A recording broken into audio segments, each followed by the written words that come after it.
मोअज़्ज़िज़ दोस्तों, इस ज़मीन पर मस्जिद हराम के बाद मस्जिद अक्सा दूसरी कदीम तरीन मस्जिद है, जहां आज भी अल्हम्दुलिल्लाह 5 वक्त की नमाज, ईदें, तरावी, तहज्जुद, एतकाफ़ और दीनी दर्स व बयान का एहतमाम किया जाता है और मस्जिद नबवी के बाद तीसरा मुक़द्दस तरीन मकाम है। लेकिन अफसोसनाक बात यह है कि मुसलमानों के मुक़द्दस तरीन मकाम पर आए रोज़ खतरनाक हमले किए जाते हैं, जिसमें ना सिर्फ मस्जिद अक्सा की बेहरुमती की जाती है बल्कि वहां मौजूद नमाजियों को जुल्म तशद्दुद का निशाना बनाया जाता है। तो आज की इस वीडियो में हम आपको इन सब बातों से आगाह करेंगे।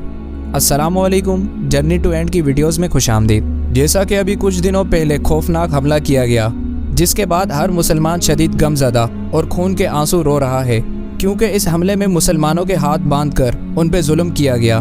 मस्जिद अक्सा के तक़द्दुस का पामाल होना कोई नई बात नहीं, बल्कि इससे पहले भी कई मरतबा हो चुका है।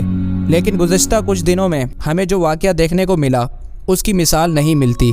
जैसा कि आप जानते हैं, मुसलमानों का तीसरा मुक़द्दस तरीन मकाम है और किबला अव्वल 75 साल से यहूदियों के कब्ज़े में है। एक मुआहदे के तहत मुसलमानों को मस्जिद अक्सा में इबादत हासिल है, लेकिन इसराइली फ़ौज उनसे ये हक़ छीन लेती है। ख़ास तौर पर जब भी कोई यहूदी त्यौहार तसादुम के खित्ते से निमटने के लिए इसराइली अक़वाम मुसलमानों पर ही पाबंदी लगा देती है और इन्हें मस्जिद अक्सा में दाखिल होने की इजाज़त नहीं देते।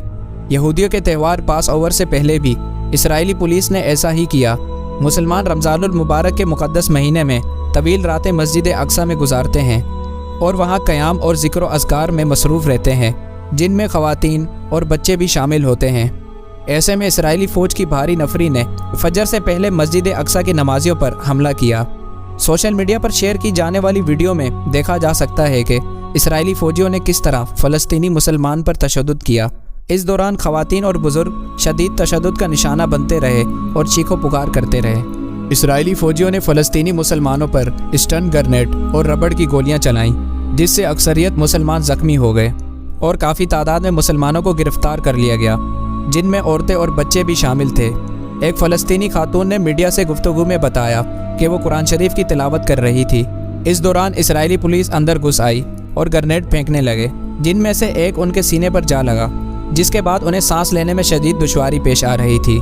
इस हवाले से फ़लस्तीनी हलाल अहमद का कहना है कि इसराइली फ़ोर्स ने तंजीम के डॉक्टरों को ज़ख्मियों के इलाज के लिए दाखिल होने की इजाज़त नहीं दी। दूसरी जानिब इसराइली पुलिस का दावा है कि डंडों और पत्थरों से मुसल्लह तादाद में मुसलमान मस्जिद अक्सा के कंपाउंड में छुपे हुए थे, जो यहूदियों को पास ओवर की तकरीब से रोकना चाहते थे। लिहाजा कंपाउंड को खाली करवाने के लिए इसराइली फ़ौजियों ने छापा मारा।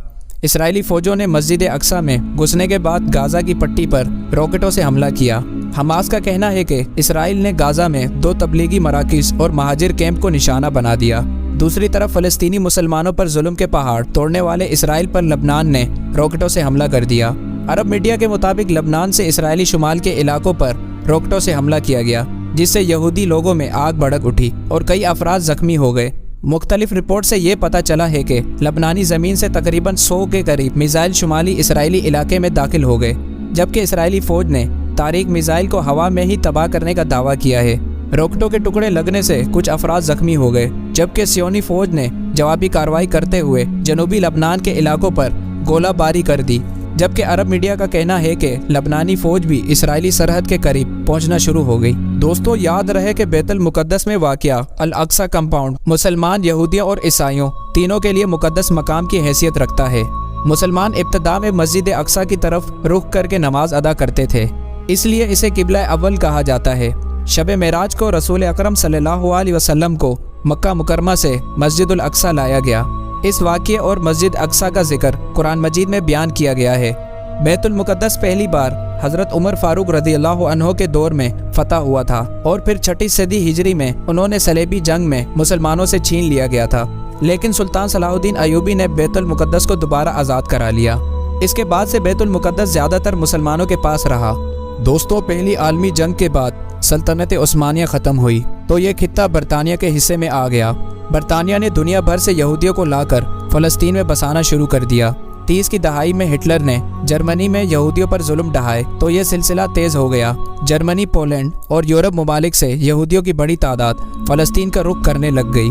मुकामी फ़लस्तीनी मुसलमानों को बेघर करके यहूदी बस्तियां कायम की गईं, यहाँ तक कि मुसलमान अक़लियत में बदलने लग गए और दूसरी जंग अज़ीम के बाद برطانیہ نے اقتدار یہودیوں کو سونپ دی۔ 15 مئی 1948 کو اسرائیل کے قیام کا اعلان کیا گیا، جسے سب سے پہلے امریکہ، برطانیہ اور روس ممالک نے تسلیم کیا، جبکہ مسلم ممالک میں سے صرف ترکی کے حکمران اور ایران کے شاہ نے اس ناجائز ریاست کو تسلیم کیا۔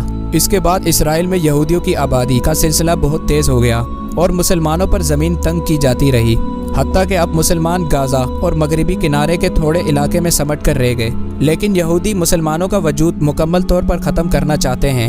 غیر قانونی یہودی بستیاں تعمیر کر کے عالمی قوانین اور اقوام متحدہ کی دھجیاں اڑا دی جاتی ہیں۔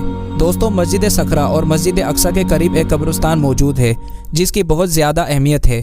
مدینہ منورہ کے بعد اس قبرستان میں دفن کرنے کو ترجیح دی گئی ہے۔ اس قبرستان کے دروازے کو مناظر طور پر بند کیا گیا۔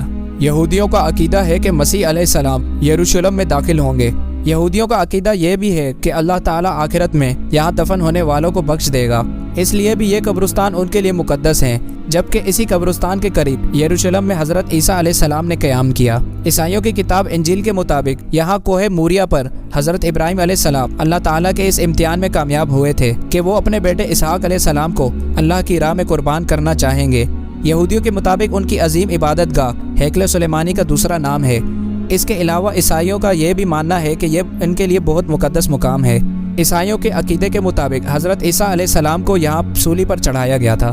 یہودیوں کی کتاب تلمود کے مطابق یہی وہ مقام ہے جہاں کی مٹی سے آدم کو بنایا گیا، یہی وہ مقام ہے جہاں حضرت آدم علیہ السلام نے اللہ تعالیٰ کے لیے قربانیاں پیش کی تھیں، اور یہاں یہودیوں کی ایک مقدس دیوار ہے جو اس سے لگ کر تباہی کے غم میں رویا کرتے ہیں، اس لیے اس دیوار کو دیوار گریہ کہتے ہیں۔ اس دیوار کی اہمیت یہودیوں کی تاریخ اور دینی نسبت سے یہ ہے کہ خاص طور پر یہودی مرد و زد مذہبی تہوار کے علاوہ ہفتہ وار دیوار گریہ کی زیارت کرتے ہیں اور خاص عبادت کرتے ہیں اور خوب روتے ہیں۔ جی تو معزز دوستوں، یہ تھی آج کی ہماری ویڈیو، جس میں ہم نے آپ کو مسجد اقصی اور یہودیوں کے ظلم و ستم کے حوالے سے آگاہ کیا۔ اگر آپ کو یہ ویڈیو پسند آئی ہو تو اس ویڈیو کو لائک کر کے چینل کو سبسکرائب کریں۔ انشاءاللہ ملتے ہیں کسی اگلی ویڈیو میں، تب تک کے لیے اللہ حافظ۔